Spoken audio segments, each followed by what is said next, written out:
Nick afirma: a indústria dos Estados Unidos, mas não só a norte-americana, viu a Operação Lava Jato como uma oportunidade de negócios e atuou como tal. Usou o caminho escancarado por Sérgio Moro e companhia para tomar campos de petróleo do pré-sal brasileiro. Nick Cleveland Stout revela também como lobbies externos e internos atuaram para fragilizar a Petrobras, dizendo que Dilma e seu governo eram obstáculos a serem removidos e foram removidos. Ouçamos esse lamentável capítulo da história do Brasil contado por um pesquisador norte-americano da série sobre institutos dito liberais que atuam no Brasil como braços da política externa dos Estados Unidos. Conversamos com o pesquisador norte-americano Nick Cleveland Stout, do Queen's Institute, sediado na capital, Washington.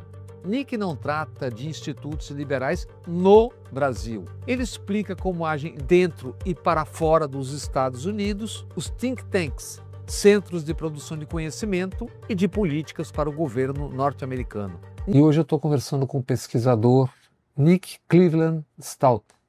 Muito prazer estar aqui contigo, Nick. Muito prazer, estou muito feliz por estar aqui contigo. Tudo bem? Nós vamos conversar sobre os famosos think tanks, que são, resumidamente, centros de produção de pesquisa, de pensamento, etc. Oficialmente, o que são esses think tanks nos Estados Unidos? Especificamente, sobre o que você quer falar? Os think tanks têm um papel muito importante no processo político nos Estados Unidos. Os especialistas dos think tanks são os que dão conselho ao governo.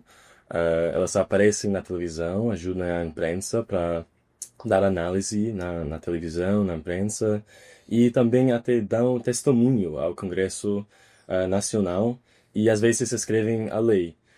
Mas é importante dizer que não são governamentais.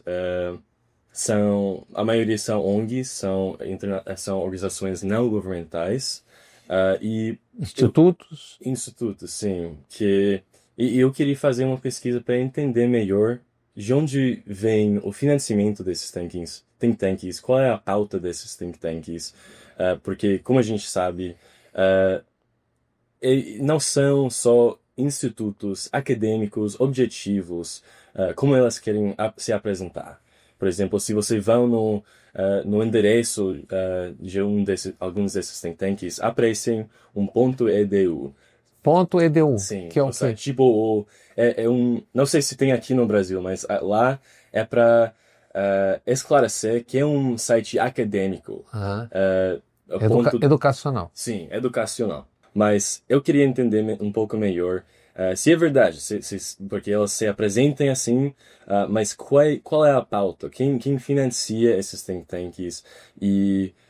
Então, eu queria entender isso um pouco melhor. Agora, vamos à pergunta. Por que isso importa para o Brasil? Que influência tem o think tank no Brasil? E aí, daqui a pouco a gente vai chegar, por exemplo, no setor do petróleo. Mas começa pelo começo, depois a gente parte para o petróleo. Sim. A influência desses think tanks não só tem a ver com... É claro que sobrepassam as fronteiras dos Estados Unidos, né? Importam pela política externa. E eu diria primeiro que importa para o Brasil, porque muitas dessas políticas externas que os Estados Unidos está seguindo são as políticas que o Brasil está criticando, né? Ou grande parte do Brasil está criticando. Por exemplo, a guerra na Iraque, quebrando as leis internacionais. A guerra do Iraque, que você falou na época, né? Sim. Então, primeiro eu diria isso. Mas também eu diria que tem uma influência na política interna aqui no Brasil. Tem por exemplo, eu fiz uma investigação sobre o que os think tanks queriam com a camada pré-sal e a abertura... Camada pré-sal. Aí vamos lá. O que significou a Lava Jato? Qual é o pano de fundo da Lava Jato? Onde estão as digitais dos Estados Unidos, por exemplo, na Lava Jato? Quais eram os interesses na Lava Jato e quais foram as consequências? Sim. É uma pergunta bem importante. A Operação Lava Jato, eu acho que os Estados Unidos, e principalmente a indústria privada nos Estados Unidos, olhou pela Lava Jato como uma oportunidade. De negócio. De abrir a economia. Abrir para eles. Sim, abrir para eles, exatamente. Porque porque, por exemplo, foi uma lei que o governo, o Lula, passou no primeiro mandato dele, Uhum. foi para proteger a camada pré-sal, que é uma camada de petróleo, como sua audiência já sabe, que foi descoberto nos anos 2000. 2000. E o que o Lula fez é que ele colocou o Petrobras como um requisito para a Petrobras ser dono de 30% de cada campo de petróleo. E, claro, as empresas petroleiras dos Estados Unidos e da Europa reclamaram bastante sobre isso. Nomine, por favor, quais empresas, por exemplo? O Chevron houve alguns e-mails que foram vazados pelo WikiLeaks em que o Chevron estava reclamando muito sobre isso, estava dizendo que O Brasil tem 30% do pré-sal, não é tudo, é 30%. 30% de cada campo, sim.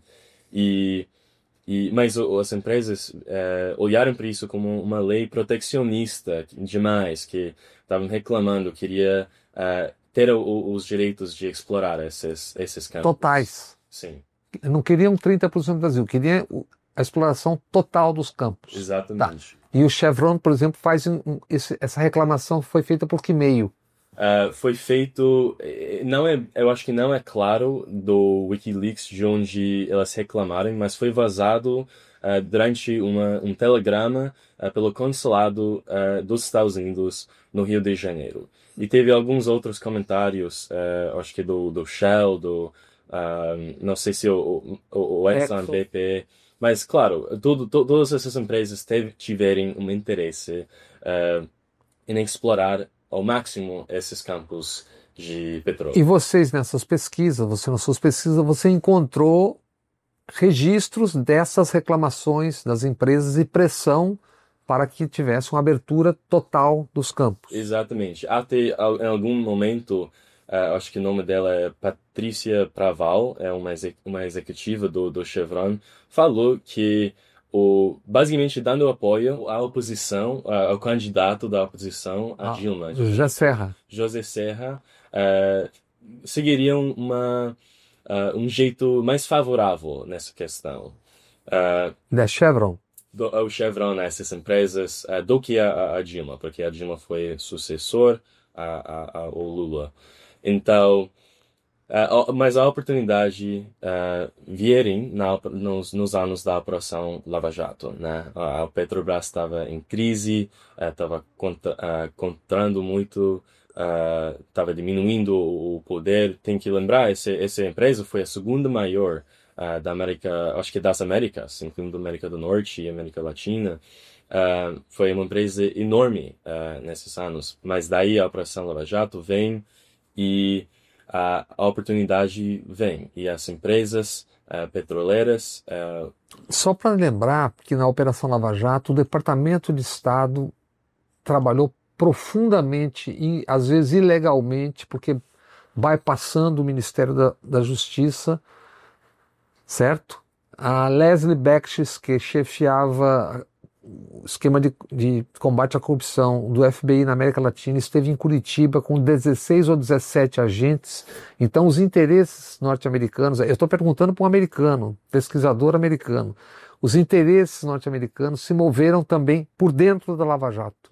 Exatamente. Eu acho que o prosseguidor geral, o Rodrigo Janot, até falou no livro dele que isso foi um interesse dos Estados Unidos na Operação Lava Jato e na participação dos Estados Unidos na Operação Lava Jato.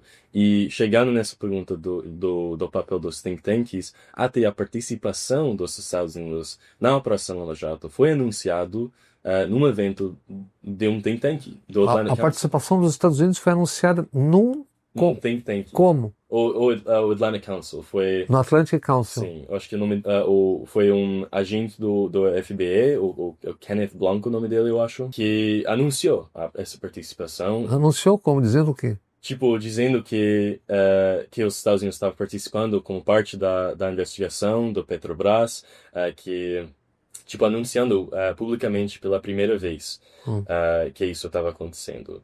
The cooperation between the Department of Justice and Brazil has led to extraordinary results.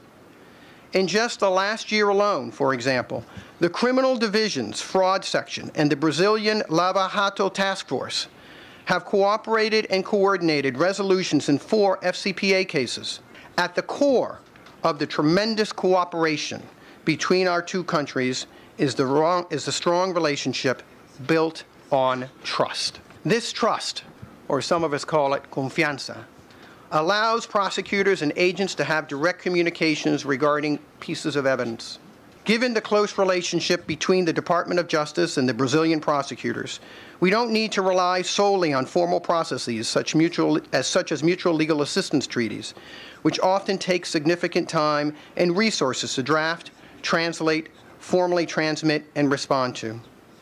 At the beginning of an investigation, a prosecutor or an agent from a country's financial intelligence unit can call his or her foreign counterpart and ask for financial information that, for example, may identify bank accounts.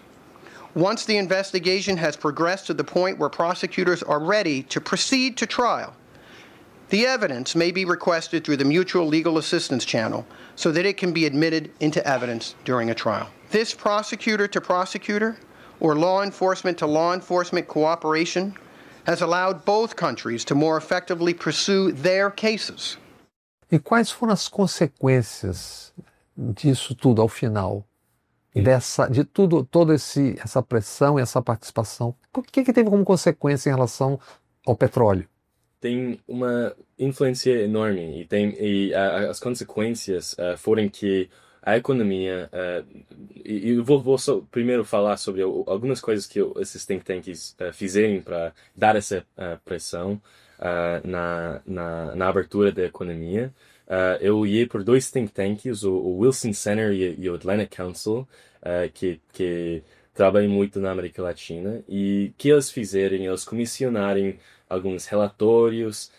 Eles pagaram relatórios. Sim, exato. Pagaram relatórios sobre o Petrobras, o caminho que o Petrobras deve seguir, sobre até o impeachment da Dilma. Pagaram relatórios para brasileiros.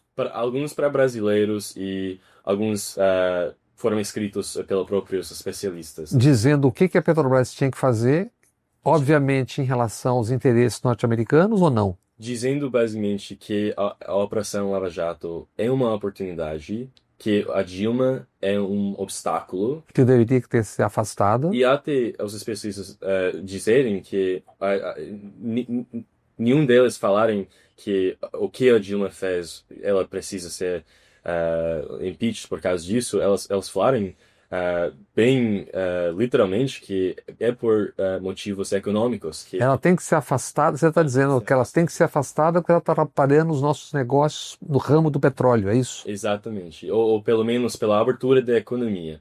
Mas teve outros que falaram mais especificamente sobre essa questão do petróleo. Teve um executivo do Petrobras, o Décio Oddone, que escreveu um artigo, um relatório bem grande pelo Atlantic Council, descrevendo como a Operação Lava Jato é uma oportunidade pelo Petrobras para reconstruir e basicamente ter uma posição menor na camada pré-sal, por exemplo. Do Brasil. Sim, e que tem que deixar as empresas estrangeiras entrarem. E também teve vários painéis.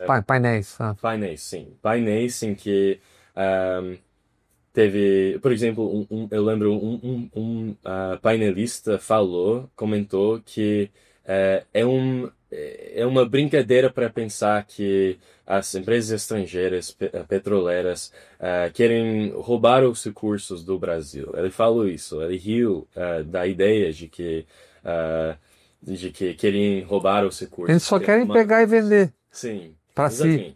É só isso. E alguém desses personagens que você está citando entrou nessa porta giratória, não? Saiu de uma posição para outra depois? Sim, pois, por exemplo, dentro do Brasil, até na porta giratório, eu acho que esse Décio Oddone, por exemplo, ele entrou, ele recebeu uma posição bem importante no governo do Temer. Ele foi diretor da Agência Nacional de Petróleo. Ah, da Petrobras? O que fez a crítica, dizendo que deveria ser aberto, depois foi ser diretor. Sim, e o Pedro Parente, que se virou chefe do Petrobras, presidente do Petrobras, ele também deu uma palestra no Wilson Center, e participou em alguns eventos de lá. E tudo isso teve a consequência de, no final do 2016, o governo Temer passou uma lei que diz que, basicamente, derrubou a lei do Lula e deixou as empresas estrangeiras para investir e tomar controle desses campos do petróleo, 100%. Então, se você for olhar hoje, só para dar à sua audiência a ideia de como que isso muda, qual é a legacia disso, tem campos em que tem o Equinor, o Exxon, o Shell, várias empresas europeias e norte-americanas que têm 100% controle desses campos. Claro, tem outros em que o Petrobras tem controle, mas tem outros em que não. Então, isso que está acontecendo até hoje. Teve leilão da camada pré-sal e teve vários campos. Venda de refinarias. Sim, sim. E você tem acompanhado esse debate sobre o campo lá na foz do Amazonas, no norte do país? Eu tô acompanhando, mas eu não sei muito bem quem tem quem vai tomar controle desses campos aí. Tá bom. O que você estudou? O que você faz? Qual é a sua função, profissão? O que você faz? Eu trabalho num think tank também. Eu trabalho no think tank, o Quincy Institute, que é um think tank anti-guerra, pró-diplomacia. O seu instituto é anti-guerra e pró-diplomacia. Sim. Qual é a sua formação? Eu fui formado em Colorado College na Ciência e Política e também eu fui bolsista Fulbright aqui, onde a gente está agora na Ciência Política. Federal. Tá? Bom, Sim. sigamos. Bom, agora o meu trabalho lá nesse think tank é que a maioria do nosso financiamento vem das fundações, em vez de, como a gente vai falar, indústria privada, fontes governamentais.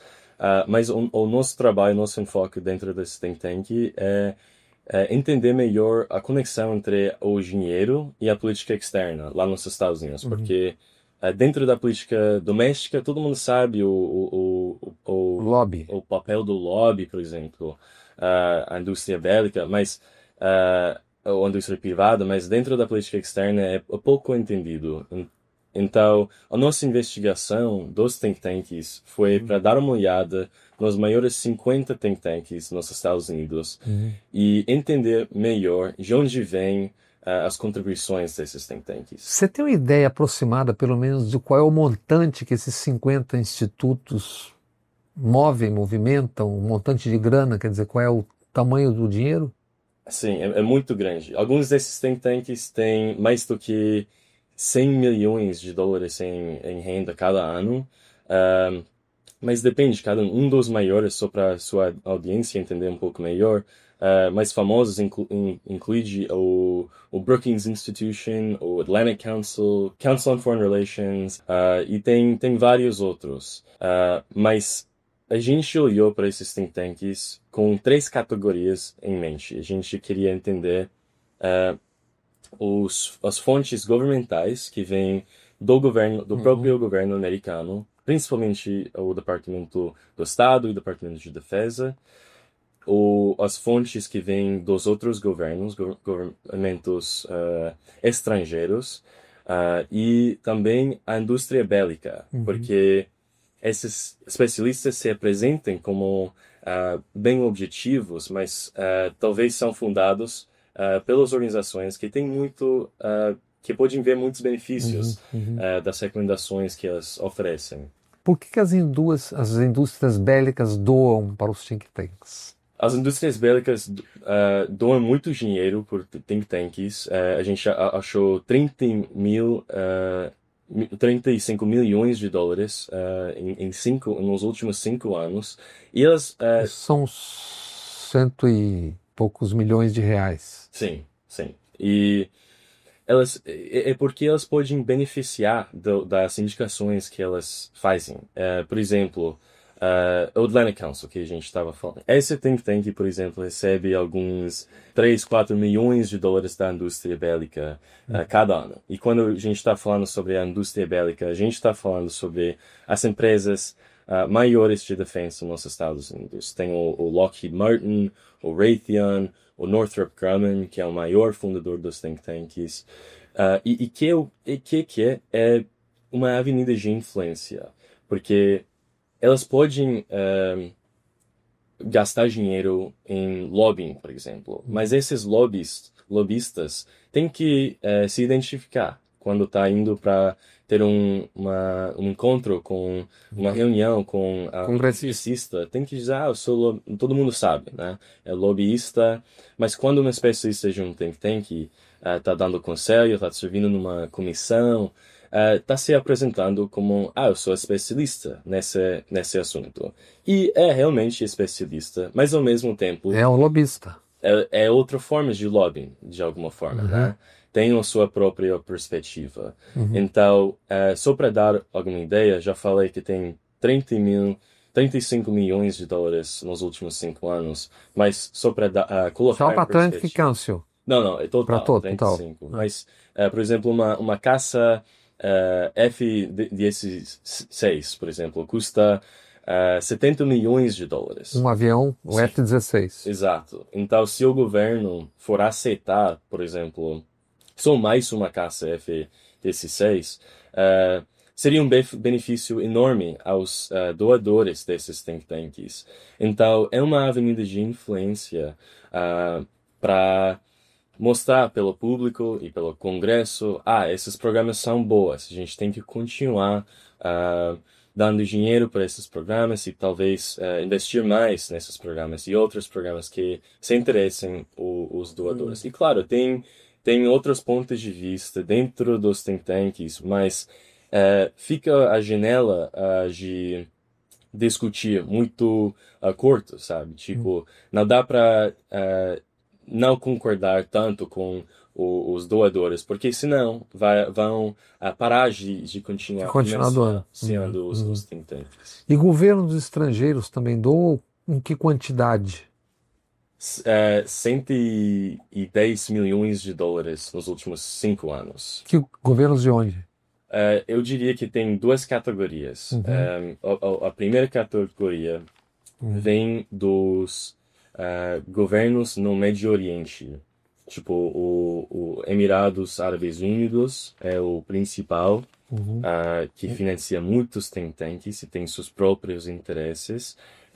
O Arábia Saudita e a Qatar. Esses 3 são, eu diria, e alguns outros, são uma categoria lá no Médio Oriente, onde os Estados Unidos têm muito poder, muita influência e querem várias coisas. Querem influência, querem exportações de armas, querem acordos de segurança. Então, tudo isso militariza a política externa dos Estados Unidos. E o Departamento de Estado contribuiu para os think tanks nos últimos 5 anos com quanto? Eu não lembro exatamente o número, mas eu acho que é mais do que 100 milhões de dólares. Porque um número que eu tenho é de 780 milhões de dólares. Bastante. 780 milhões de dólares.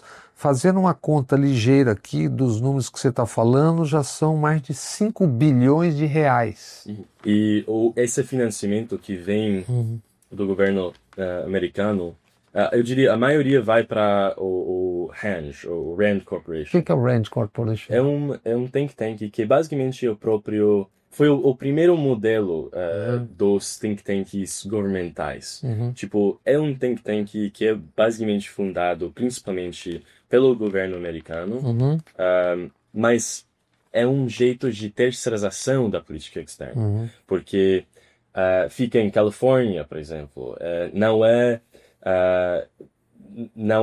nominalmente um think tank governamental. Então, um jeito dos generais do Departamento de Defesa, por exemplo, se eles forem citar um estudo do próprio governo, não vai ter o mesmo valor do que se eles forem cotar um think tank, o estudo de um think tank fora do governo, que nem o RAND. Eles são obrigados a citar a fonte de financiamento? Os think tanks têm que dizer de onde vem o dinheiro? Não, isso também é um ponto bem importante, que esses think tanks não têm um requisito Transparência. legal de transparência, sim. Então, tem vários think tanks que a gente descobriu que não mostram de onde vem o seu financiamento. Nada. Que efeito tem isso na política externa dos Estados Unidos? Tem vários efeitos na política externa. Primeiro, nessa questão de transparência, tem é um desconhecido, que a gente não sabe de onde vem dinheiro que está financiando os especialistas que decidem ou ajudam a decidir o que fazer na política externa. Então isso é um problema enorme que a gente tem que saber de onde vem esse dinheiro. Pode ser da indústria bélica, pode ser de alguns bilionários, pode ser de qualquer pessoa. Então, dinheiro sujo, dinheiro narcotráfico, qualquer coisa. Qualquer coisa, exato.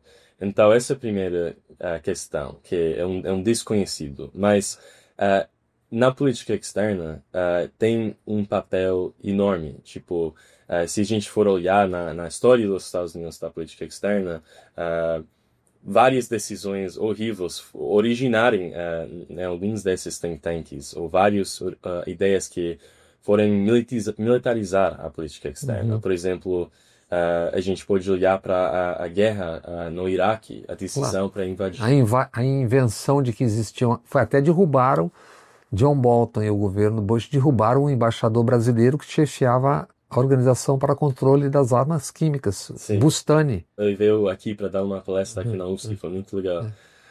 Então, pessoas como... Eu não sei se o próprio Bolton trabalhou num think tank, mas muitos dos colegas dele vieram de vários think tanks, principalmente o chamado Project for a New American Century, o projeto para um século novo americano, nos anos 90, que basicamente desenhou os planos para invadir o Iraque. Muitas delas entraram na administração do Bush. Isso acontece muito. Tipo, os think tanks, outro ponto importante é que elas fazem parte de, eu chamaria o revolving door, a gente chama em inglês. Eu acho que em português seria porta giratória. Porta giratória. Que é o Banco Central brasileiro. Sim. O pessoal está no Banco Central, de repente ele está numa corretora, depois ele volta ao Banco Central. É isso. Sempre movendo.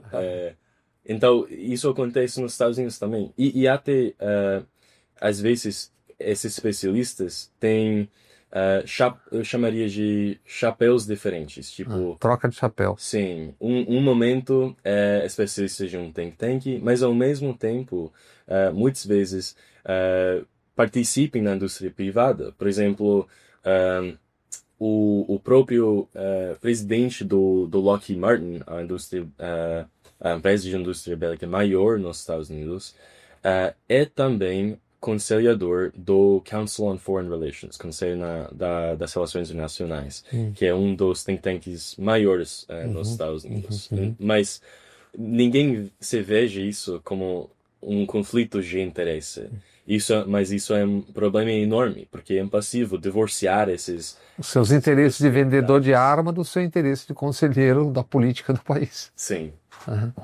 E vocês, o Nick, vocês na Quint, vocês têm um banco de dados sobre tudo isso que a gente está falando? Sim, a gente publicou um banco de dados em que qualquer pessoa pode ir lá no site thinktanktracker.org, em que qualquer pessoa pode ver quem financia um think tank especificamente. Como a gente já falou, não é um requisito pelos think tanks divulgarem de onde vem os seus financiamentos. Mas vocês levantaram. Mas tem alguma norma em que tem alguns think tanks, mais do que uma metade, divulguem algumas coisas sobre quem se financia. Então a gente levou toda essa informação dos relatórios anuais que elas se publicam. Elas tentem esconder a informação, tem jeitos de esconder, mas a gente levou tudo isso e a gente criou um site em que dá para ver, tipo, ok, esse think tank recebe dinheiro